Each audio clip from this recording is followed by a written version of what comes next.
Please welcome President of the National Review Institute, Lindsay Craig.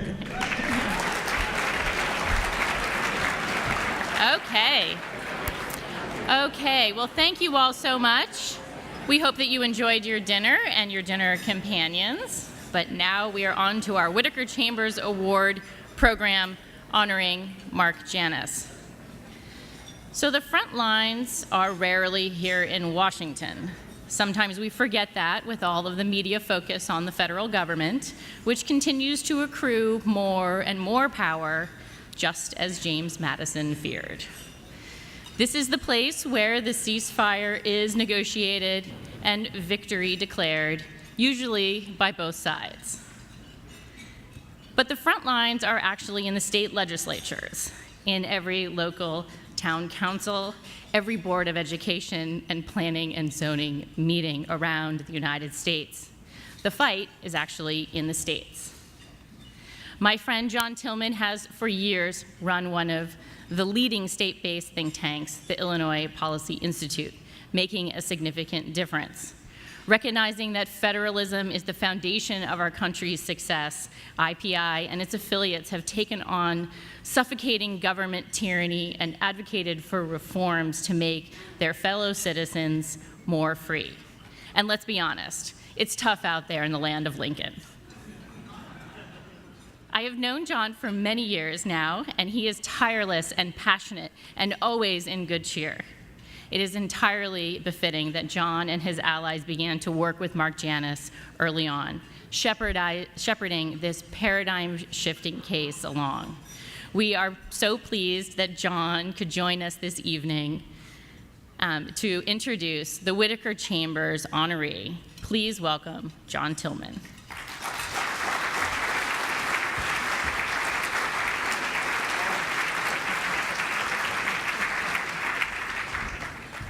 Well, thank you, Lindsay, for that introduction. It is a thrill to be here with all of you.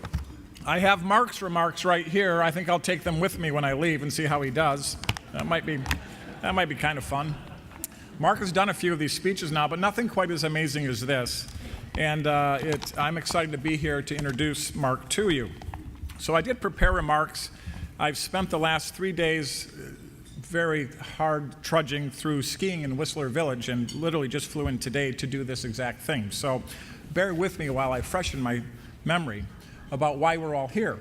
And I think the reason we're here is because what Mark represents is something momentous in the history of the country. And I think back to 2003 when my daughter Lauren was just 5 years old and we were watching the opening coverage of the Iraq War. And day after day, Lauren would say to me, "Daddy, are those the good soldiers or are those the bad soldiers?" It was a simple question, but it cut to the core of every war. Are we the good guys or are we the bad guys? I answered, those are Americans, so they're the good soldiers. Then one day Lauren asked a more profound question. Daddy, do the bad soldiers think they are the good soldiers? That is a timeless question that Whittaker Chambers lived with for many years. Am I a good soldier or a bad soldier? In the beginning, he believed deeply that he was a good soldier. He was fighting for truth and justice, after all. But then the questioning began. What is truth? What is justice? Why are people screaming and dying? What are our methods to advance our cause? Coercion, fear, intimidation, and violence. That is what Chambers came to see and understand. How could they be the good guys if those were their methods and beliefs? His faith cracked. Whether it is a 5-year-old or whether it is a cold warrior switching sides, today we face the same daunting question. Are we still the good guys when so many subscribe to the methods and beliefs of the radical left? Like in Chambers' time, we must understand that the left's arguments are seductive. Millions of Americans think they are the good guys. The radicalized left is appealing to the natural human desire to reduce fear and insecurity in one's life. It is a powerful, compelling appeal on its own, but what the progressives understand is that appealing to fear and insecurity is even more powerful when cast in the light of fairness and caring. The fear and insecurity, all too prevalent among all too many today, can only be reduced to the fairness and caring of the government. Free enterprise and individual liberty are failing That is their argument, and they are winning too many hearts and too many minds among the American people. We must understand the compelling nature of the progressive argument, and we must learn how to compete with it. When Chambers switched sides, he felt he was switching to the losing side, but it was the moral side where his faith was restored, both in God and in Western culture. Sometimes today, it feels like we are on the losing side, but we are not. We are, in fact, on the winning side because we have truth as our greatest weapon. The fight we are in is over the very essence of the founding principles that created the American miracle.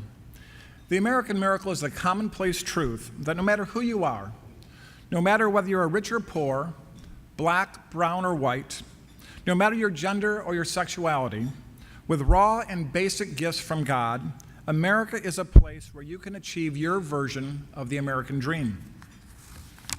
In our America, I'm going to knock this off any minute. In our America, we revel in the American melting pot and the ability of anyone from anywhere to assimilate and become American.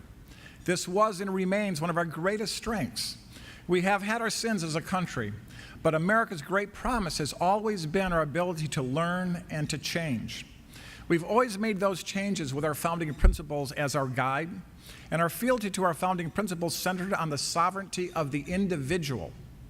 We come together as individuals voluntarily through persuasion, through mutual interest, not coercion, intimidation, or power. That is our truth. That is our faith. The case Janus versus AFSCME goes to the core of the battle between the individual and the collective. Government unions are the center of the intellectual, organizational, and financial leadership of the radicalized left. And the sad part of this is the fault does not lie with most of the members. The fault lies with their leadership and the politicians that have empowered them to coerce, intimidate, and bully. We must face the truth that their aim is to destroy the concept of individual sovereignty and replace it with collectivist principles with elites at the center, bestowing their wisdom upon all of us. Janus versus AFSCME pitted an individual, Mark Janus, versus the collective that is the American Federation of State, County, and Municipal Employees. 5 million workers in 22 states were subjected to union power without their consent. The union position was that they decided what political speech the union member would engage in by using his money as union leaders saw fit. The worker did not have any choice. The union had the power to control his or her speech, as Justice Alito put it, to compel speech that the worker may disagree with. To fight and lead in this culture war, and it is a culture war, a modern 21st century one, and it takes courage. To take on the core of the radical left's power base, the government union takes a special person. It takes a willingness to stand and be counted in the moment when the battle is engaged. Mark Janus is such a man. For years, our team at the Illinois Policy Institute and Liberty Justice Center heard from government workers who were very frustrated that they had to pay union dues or fees in the state of Illinois. But so many were afraid or reluctant to take on the unions. And it's understandable why that was so. The government unions, and unions all across America, are very powerful and possess great leverage over their members' lives. Too often they obtain that leverage through intimidation, misinformation, and coercion. But Mark was willing to stand up to them. He was willing to put his name on a lawsuit. So in the spring of 2015, the Liberty Justice Center and our litigation partner, the National Right to Work Legal Defense Foundation, filed Mark's case in federal court. In February of 2018, Bill Messenger of National Right to Work, who is sitting with us somewhere right there, there's Bill. Bill, raise your hand so everybody can see you.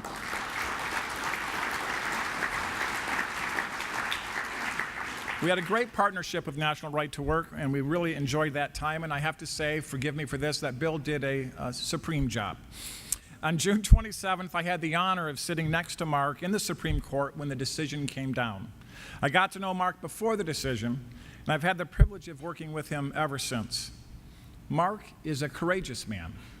Mark is a good soldier. Mark is one of the good guys in the fight to preserve America's founding principles. His courage, his leadership, and his happy warrior attitude not only make him a great witness in the fight for worker freedom. They make him a worthy recipient of the National Review Institute's 2019 Whittaker Chambers Award. Let's give him a round of applause.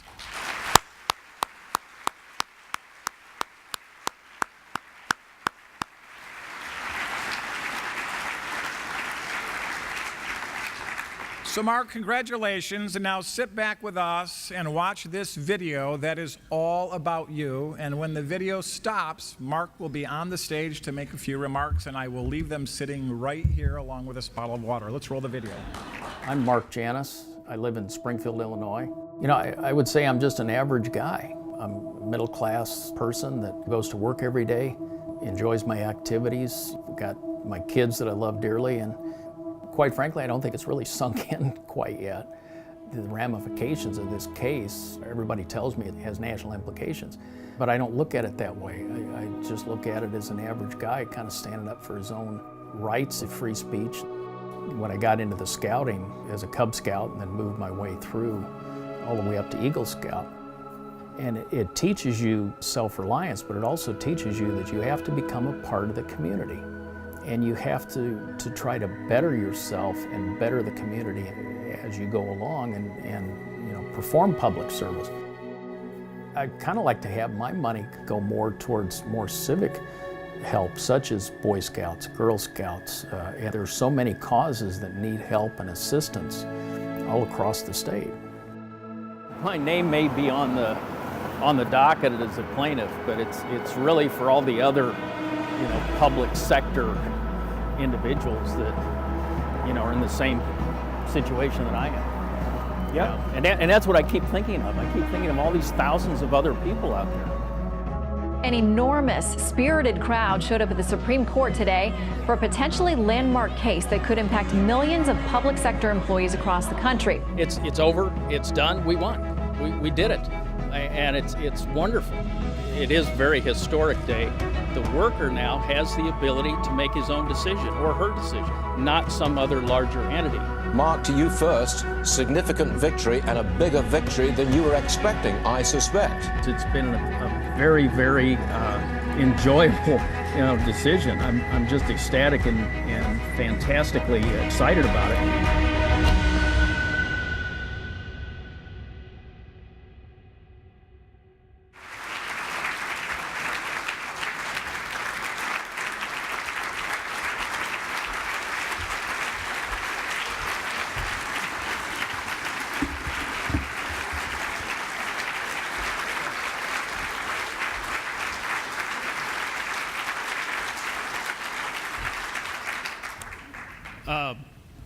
Wow. This is such an honor, to be here. John, thank you for the great introduction. I'd like to thank Lindsay Craig and the entire National Review family, of which most of you are a part of. And thank you to so many others who are here, and also those who could not make it, but supported me in this endeavor. Because without your support, this could never have happened, and I appreciate it greatly.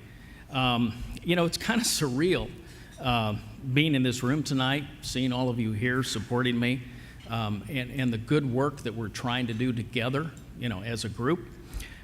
In fact, the past few years, this whole experience has been surreal. I can't even imagine thinking about this 10 years ago, 15 years ago, or that I would be part of this great experiment.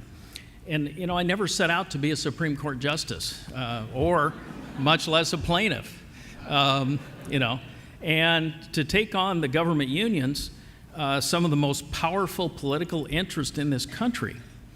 I'm just a regular guy. I still live in Springfield, where I grew up, and for those of you who don't know a lot about Illinois politics, Springfield is a strong union town. And Illinois has always been a strong union state. And so like a lot of people from that part of the state, I worked part of my career in not only the public sector, but also the private sector. And in the 1980s, when I worked for state government, at the time, I didn't have to pay any union dues or fees, to have the job. But after a few years, I left the government to work in the private sector. Then in 2007, I returned to state government to be a child support specialist. And that's when I learned something had really changed. When I got my first paycheck, there was a line item called union dues. And I started asking around and soon learned that in the years since I had left my state job in the 80s, Illinois politicians had granted government unions the ability to deduct money from almost every state worker's paycheck, even if they weren't union members. I didn't sign a union pledge card. No one asked me to join the union.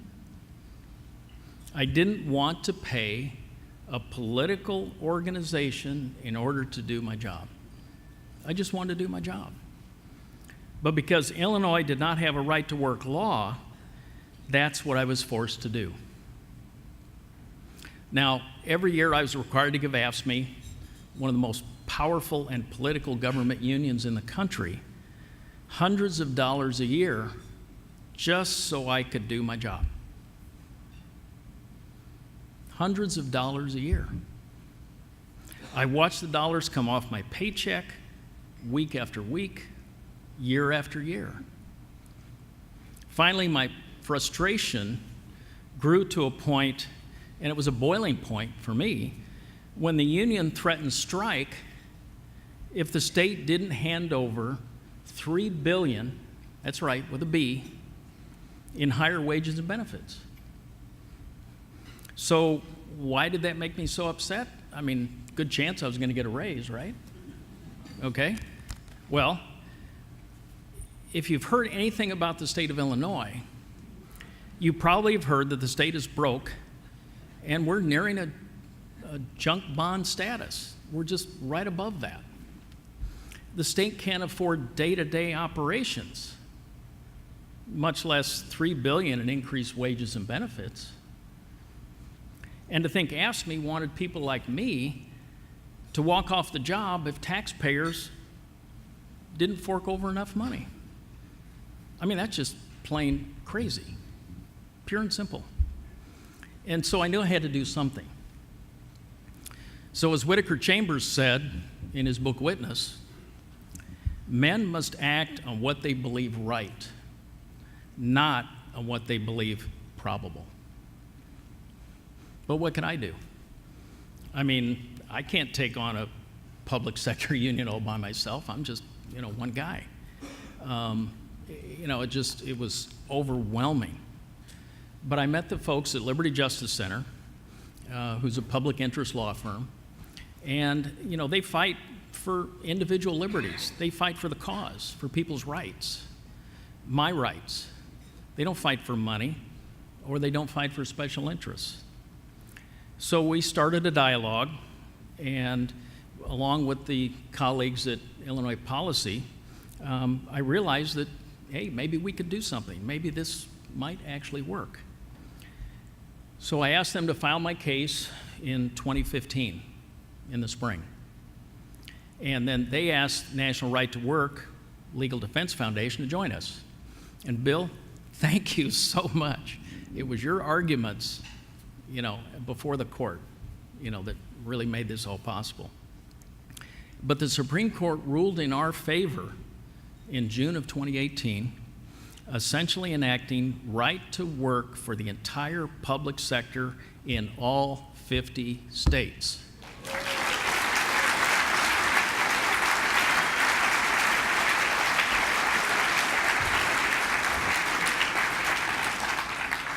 I mean, when I started this, the idea that this would happen was just not even on the horizon. But after the ruling was issued, I just thought I'd go back to my job at the state and continue doing what I liked and what I loved. But you know what? It began to dawn on me that the ruling in my case wasn't the end. This wasn't going to happen where the very next day all these people were free to make their own decisions. And you know what? The unions were not going to back down. So I retired from my state job joined the Liberty Justice Center and Illinois Policy Institute, and we began to advocate for workers' rights full time. We began hearing from people all across the country who were trying to exercise their Janus rights but could not. And I want to say something, I'm not comfortable with that. Okay? I've been told that I'm now a noun, a verb, and an adjective. Yeah.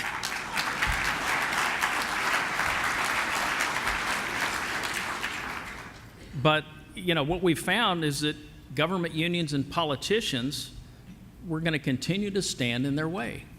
They were not going to give these people the rights that they justly deserved. So let me tell you about a couple of them that I've had the good fortune to meet and talk to. Tommy Few in California. He's a special education teacher in Los Angeles. And you may have heard about his union because they were in the news back in January. He works for the United Teachers of Los Angeles, or was part of their union. 500,000 students could not attend classes for a week and a half because of that strike.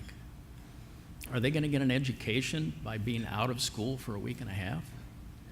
And Tommy was one of the people that crossed the picket line because he doesn't support the union. He didn't support the strike. In fact, last summer, he wrote 3, and I mean 3, different letters to ask the union to let him out. He even hand-delivered a union to the union president at a union event. Hand-delivered it. And they still told him no. We won't let you leave.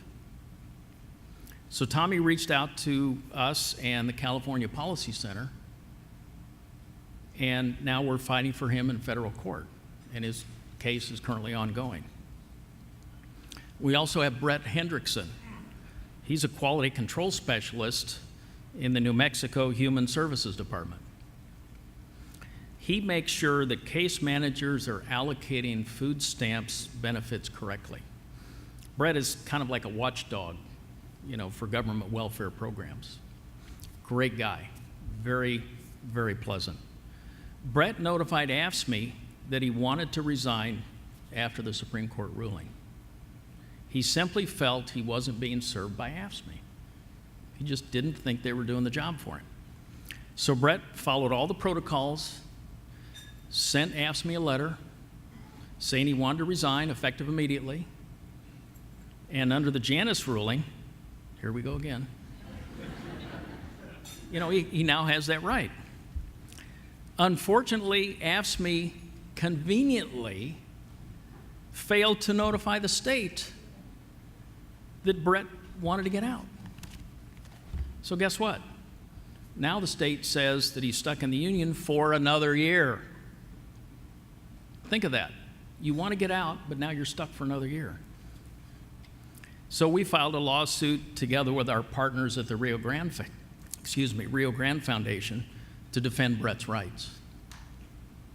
You know, it's clear, very clear, that in the wake of the ruling in my case, actually I should say workers' case, my name's on it, but it's actually for lots of other people. Unions are fighting to maintain membership by any means necessary. They want to maintain their dues rolls, keep the money flowing. In too many cases, they are not interested in representing workers, because if they represented workers, I would not have filed my case. They really do not want people to exercise their rights. They just don't. So here's some of the other tactics that unions are using to prevent workers from exercising their rights. We've heard from school cafeteria workers in Massachusetts. There, a union came in before the Janus decision and started to unionize the workers. The workers were interested in learning more, so they were asked to sign a document. Now, the union claims they're members and must wait until an opt-out window to resign their membership. Now remember, they never signed up. All they wanted was more information. But now they're a member of the union and they're having dues taken out. And I find that abominable. Government workers in Maryland and Washington have contacted us, saying their union told them they were let out. They even promised to refund their dues. But no refund has ever come, and in some cases, dues are still being deducted from their paychecks. That's why I work every day to inform government workers of their Janus rights.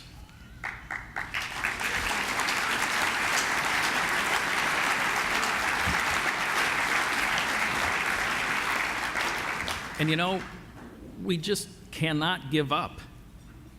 We must be vigilant in workers knowing that they have these rights. But their unions don't want them to know that.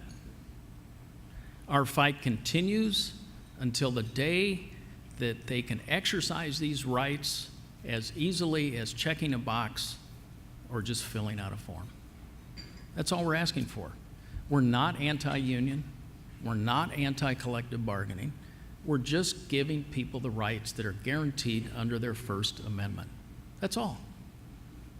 That's all. And unfortunately, I think there are too many people in this country that think our Constitution is a suggestion, not a contract with the people of this great country.